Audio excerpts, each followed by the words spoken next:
नमस्कार, आप देख रहे हैं यूपी हेडलाइंस। हम आज आ चुके हैं सोनबरसा के रिलायंस पेट्रोल पंप पे। यहाँ पे जानने के लिए जनता जनार्दन लोकसभा चुनाव को लेकर के क्या कहना चाहती है, आइए हम जानते हैं। एक चाचा हैं, उनसे वो क्या कहते हैं, कौन है ये, क्या अपने बारे में बताएंगे जरूर। नमस्कार चाचा, क्या नाम पड़ेगा आपका? मैं राम नक्षत्र यादव, सर अभी लोकसभा चुनाव, हाँ बताइए। नेता समाजवादी पार्टी समाजवादी पार्टी से सर अभी और एक समाज सेवी। सर अभी जो लोकसभा चुनाव ज़्यादा दूर नहीं है, बस कुछ ही दिन बचे हुए हैं, उस पर क्या लगता है आपको? इंडिया गठबंधन की सरकार बनेगी, जब समाजवादी पार्टी बता रहा है तो इंडिया गठबंधन में समाजवादी पार्टी है भी, तो क्या लगता है आपको? इस बार 24 के चुनाव में सवाल ये नहीं है कि किस गठबंधन की सरकार बनेगी, इंडिया गठबंधन की सरकार बनेगी कि एनडीए की सरकार बनेगी। सवाल इस बार का ये नहीं है। ये इस बार 24 के लोकसभा चुनाव जो हैं, ये आज़ादी की दूसरी लड़ाई होने जा रही है। ये गठबंधनों की सरकार बनाने की नहीं, यह देश बचाने की लड़ाई है कि कौन सा ऐसा गठबंधन बने कि देश बेचने वाले मोदी के सबसे बड़े गठबंधन का मुकाबला करे।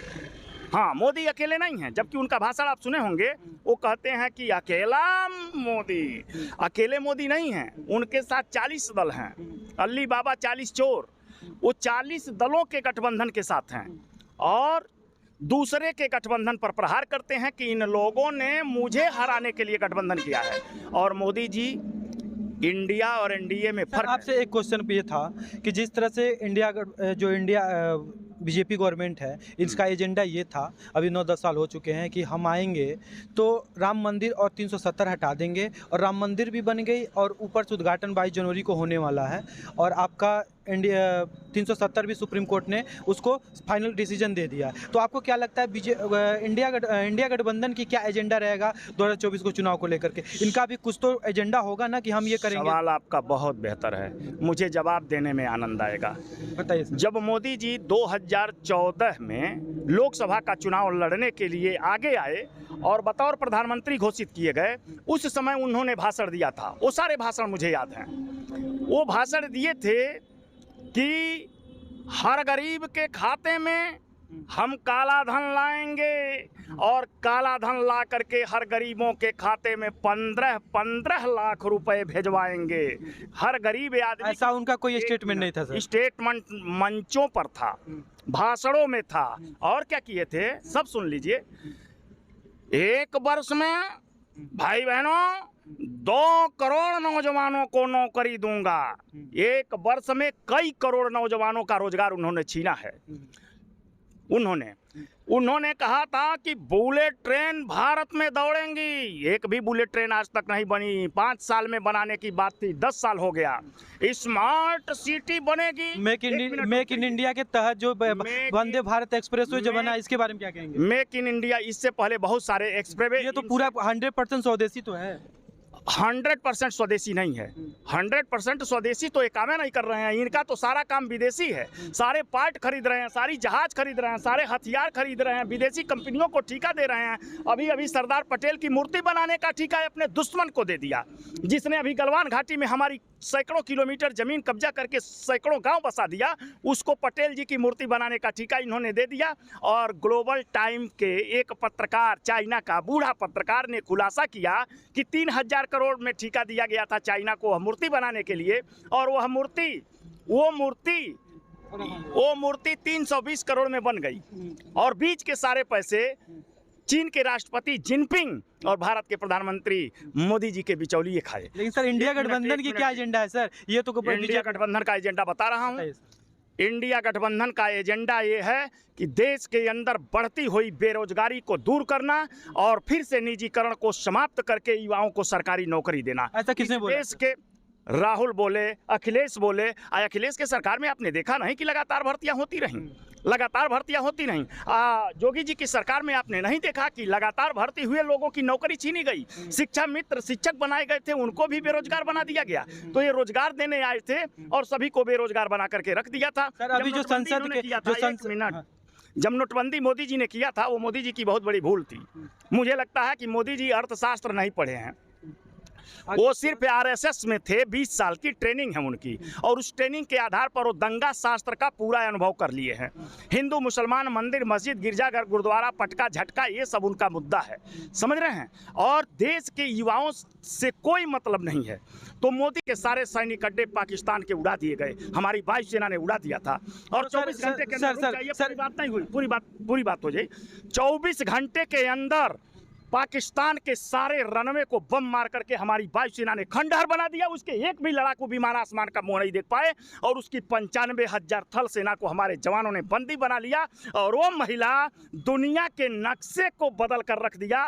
भूमंडल में एक नया देश पैदा हो गया जिसका नाम है बांग्लादेश। पाकिस्तान को तोड़ा था। भारतीय वायुसेना की ताकत वो है भाई, 2 किलोमीटर से वापस नहीं आती है। भारतीय वायुसेना जब जाती है तो देश तोड़ के आती है, मुकाम मंजिल हासिल करके आती है। मोदी जी तो मैच फिक्स किए थे, इनका तो सब कुछ पता था कि 2 किलोमीटर जाना है, अब पड़ाका गिराना है। अब फिर गोदी मीडिया तैयार थी, जबरदस्त एयर स्ट्राइक, कांपा इमरान, थर्राया पाकिस्तान, ये बोलने के लिए गोदी मीडिया को लगा दिया गया था। गोदी मीडिया चिल्लाना शुरू कर दिया।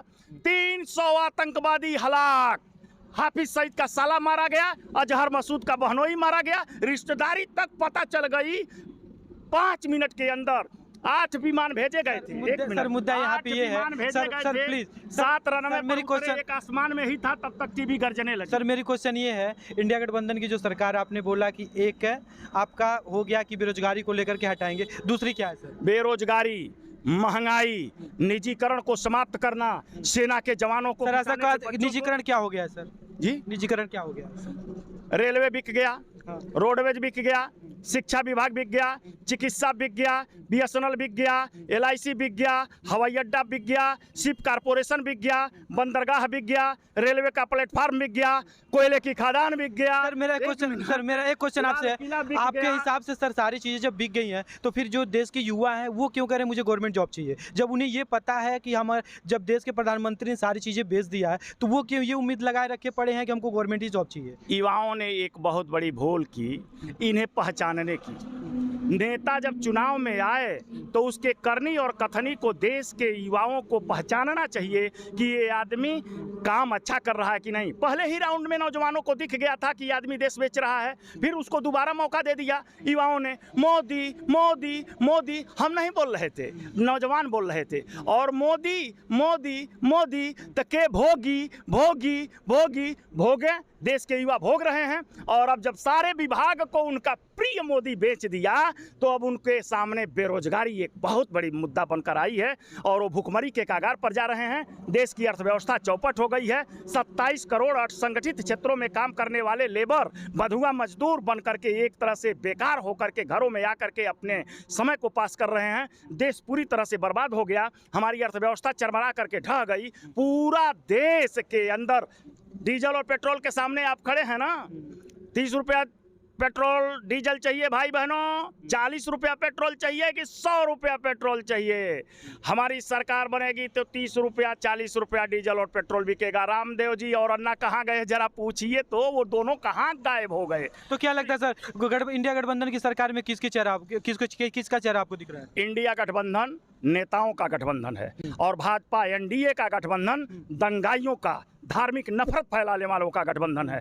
हमारे देश की जनता जब निर्णय दे देगी बहुमत इंडिया गठबंधन को तो यहाँ बहुत सारे चेहरे हैं। कोई चेहरा देश का फिर भी कोई चेहरा सर? 1 मिनट नहीं, नो, पिछली बार मनमोहन सिंह चेहरा नहीं थे UPA की सरकार में, लेकिन मनमोहन सिंह को प्रधानमंत्री बना दिया गया और देश खुशहाली के राहों पर गया। युवाओं को रोजगार मिलता था, नौकरी मिलती थी, सीमाएं सुरक्षित थी और अमन चैन था। नफरत की बात न कोई करता था न कराता था। मंदिर मस्जिद देश का कोई मुद्दा नहीं है, ये संत और मौलवियों का क्षेत्र है। देश के प्रधानमंत्री को देश बनाने की बात करना। चेहरा कौन है सर? मुझे चेहरा चाहिए, वो चेहरा बता दीजिए सर। सुन लीजिए, हम चेहरा बताते हैं।